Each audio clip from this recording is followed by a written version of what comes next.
said, my name is the Cultured Queen, y'all. Thank you for coming. Thank you for my support system who's out there. I appreciate y'all and love y'all.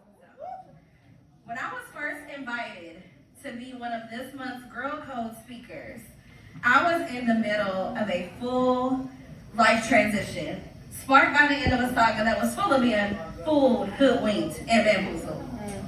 It didn't take long for me to pinpoint exactly what I wanted to tell y'all about. So, shout out to transitional periods or whatever. As we started meeting to work on our stories, they asked me to identify a specific moment in mind when I knew the powers that be had me fucked up. And I racked my brain for several days just struggling, because to me, in my mind, the entire experience was that moment. I found one, but I'm gonna get to that later.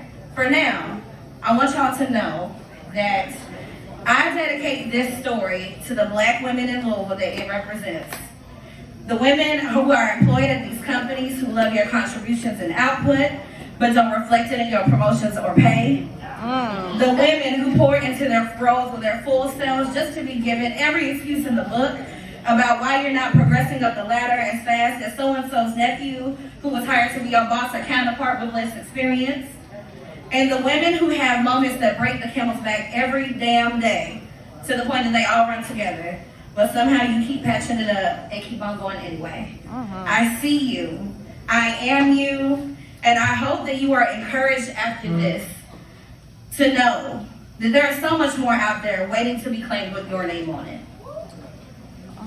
This is Bamboozled Corporate Queen Edition. So my bamboozlement started with my phenomenal upbringing, which I'm not being sarcastic at all. I was raised with tough love when needed, and that set me on a path towards self-sufficiency and success. My village taught me the confidence to own any room, the etiquette to dine in any restaurant that I see fit and choose to be in, and the wisdom to treat the custodian with the same respect I show the CEO. Despite their own challenges, brick by brick, my village of everyday revolutionary Black women laid the foundation for the woman that I would become. In return, I did my best to make them proud. Graduated college with honors, 2 minors and a seal from the honors program. I earned and completed a 4-year corporate internship with a company who also gave me a scholarship, not to mention all the organizations that I joined and led when I was in college. I worked really hard to make a name for myself the right way, like they taught me. And I just knew it was all about to pay off, until it didn't.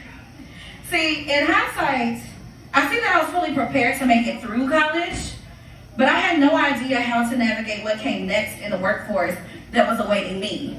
One where pensions are a thing of the past, and sticking with a safe company until you're 65 is no longer the norm.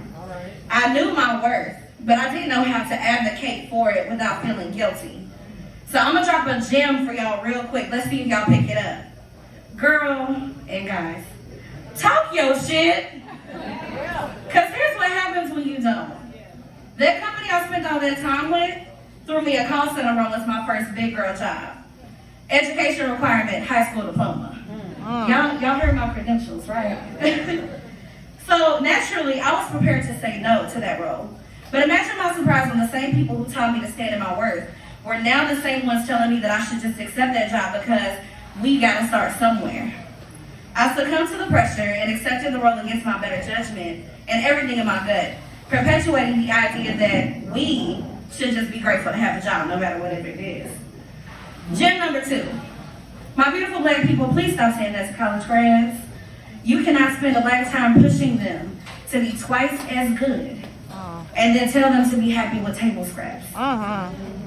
I understand the intentions, but instead of confusing our youth with messages of blind complicity, encourage them to advocate for their worth, especially when they've already proven it time and time and time again. So anyway, that first job was a major hit to my resume and confidence naturally. I spent 6 years digging myself out of the hole just to end up having my position eliminated in January of this year. And I'm sure you're wondering, girl, why do you just ain't go get a job somewhere else?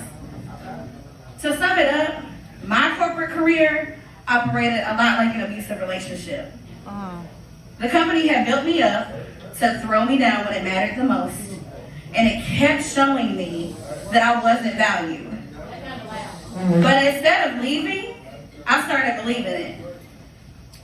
I've never told anybody this before, but part of me believed I deserved to be punished for accepting less when I knew that I deserved more. So I kept going back for more, trying to undo the mistake, bending over backwards, being too nice, taking on extra projects without extra pay, accepting that BS about being paid with experience and my name being out there, going above and beyond the beyond, trying to convince them that I was worthy of a seat at their table. Imposter syndrome set in like never before. Self-doubt was suddenly always present, and it seeped into all my passion projects outside of work. I didn't believe in me anymore, and I started not to care. See, I told y'all I was bamboozled. If I had to just pick one moment that messed with me a lot, it would be the day after David McAtee was killed during the Breonna Taylor protest. See, I made it into the corporate space again by then, working in product design. It was our busiest season of the year, and I had just finished working 12 to 14-hour days from my house because of the pandemic. I had been talked to crazy by a coworker who had to be Chrissy instead of Christian because she tried the right bitch on the wrong day. And I was watching the news, bawling my eyes out with the crowd as the police allowed David's body to lay in the hot street. I had to join the conference call, code switching. A happy voice announced my arrival and asked how I was doing. And I knew in that moment that I had to find a way out. Despite this company having DEI strategy well before 2020, my department had said nothing to acknowledge Breonna Taylor or the national protests that had been sparked by those happening right outside our doors. And this girl's happiness reminded me that some folks really do live in their own worlds where privilege allows them to operate unaffected by racial injustice. But not me. Y'all got the audacity to be overworking and underpaying my black ass, and she gonna be happy-go-lucky while I'm over here snotty over some people that aren't me but could have been me or anybody I love? Nah, it's time for me to stop playing this game.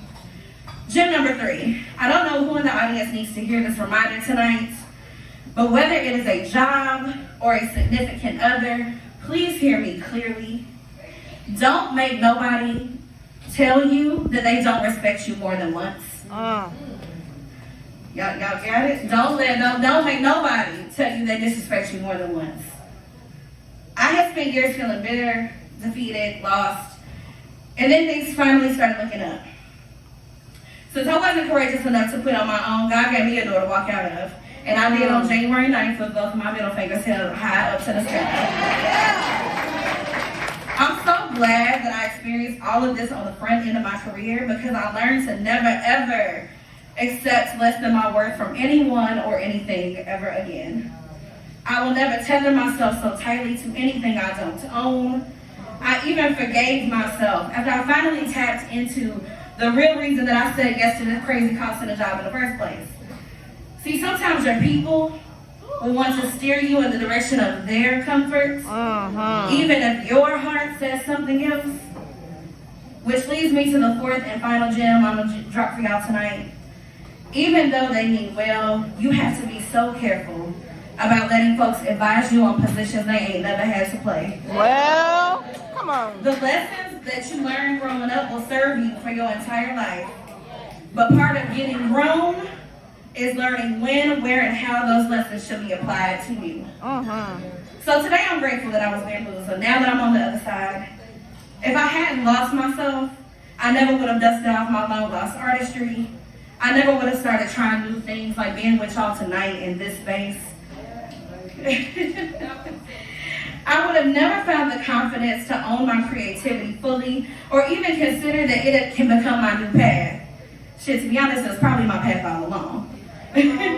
I'll still be playing it safe at somebody's cubicle, being everything that pleased everybody but me.